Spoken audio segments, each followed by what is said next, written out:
Hey, what's going on, guys? Welcome back to another episode of Business Law Teach and Share.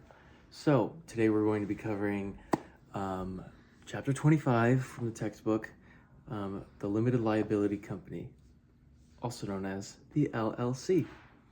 So, let's go ahead and jump right into it. As always, we'll be going over the introduction of the chapter, then the advantages of an LLC, creation, management, compensation, disassociation, and as always, Key takeaways. All right, awesome. So let's jump right into it. Introduction. An LLC stands for a limited liability company, just so you know. And a limited liability company first started as a way to offer the protections of a corporation and the tax benefits to minor companies. So since then, I believe it started in, where was it? It started in, Wyoming in 1977. And since then, it's grown in popularity so much that every state has adopted that, laws for that. And it's the most prominent business entry style. Mm-hmm. So let's talk about the advantages of an LLC. So, open quote, the key advantages of an LLC is that all members receive limited liability protections. Close quote. This means that all members of the company are not liable to anyone for the actions of someone else in the company. There are some exceptions, however, if someone could prove negligence. So if I committed fraud and you and I were in an LLC, you wouldn't be held liable. Unless you were yeah, you can commit fraud. In on it. Yeah. So just keep that in mind whenever you're forming your LLC next. Another advantage comes from taxation. LLCs are not taxed if they're set up as a partnership, as most are. This means that companies' earnings are not taxed, but the individuals are taxed. Okay. So typically, corporations are taxed when the company's earnings get taxed, and then when the person gets paid a salary from that, they're taxed on that salary. Okay.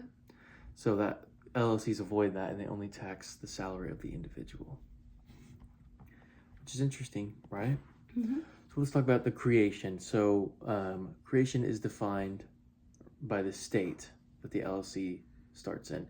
Each state has, separate laws that apply. In Idaho, this is done by creating a certificate of organization, which includes some general information.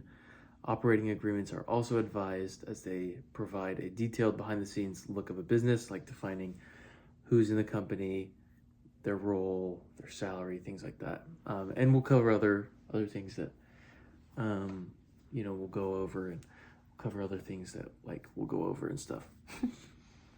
So let's talk about management and compensation. So management is up to the decision of the LLC. The LLC can either be member managed or manager managed. Manager managed. So member managed, Winco. It's not an LLC, but it's owned by the owned by employees.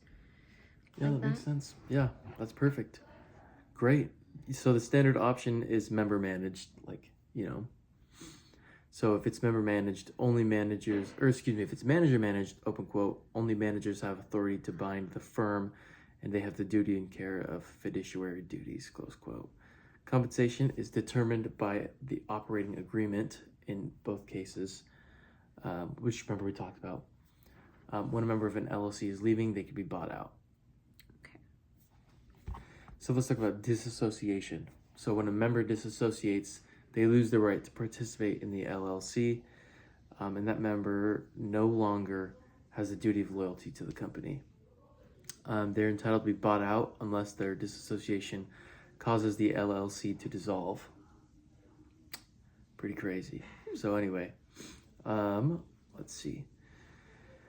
So in this case, the assets are sold, and members get equal shares, or by the agreed upon amount in the operating agreement, upon dissolving. So employees that did not disassociate can also participate in the winding process, which is kind of like we just talked about, where the assets are sold. Interestingly, they first go to the debts, like they pay off your debts of the company. Then the remaining amount is distributed evenly or by the operating agreement. So let's get into the key takeaways. This chapter was very insightful. It offered information on the LLC. Appreciated knowing the difference between that and other corporations. Makes sense to know why LLCs are so popular, as they afford the company benefits that would not have otherwise been given. It's also reminded me of my Math for the Real World class as we learn about taxation. It's interesting to see how an LLC can avoid double taxation. Maybe we could all benefit from avoiding double taxation, am I right? Yeah. So thanks for watching, guys. As always, like, share, subscribe. Stay tuned for next week. I'm sure we're going to be covering very different topics. And have a good one.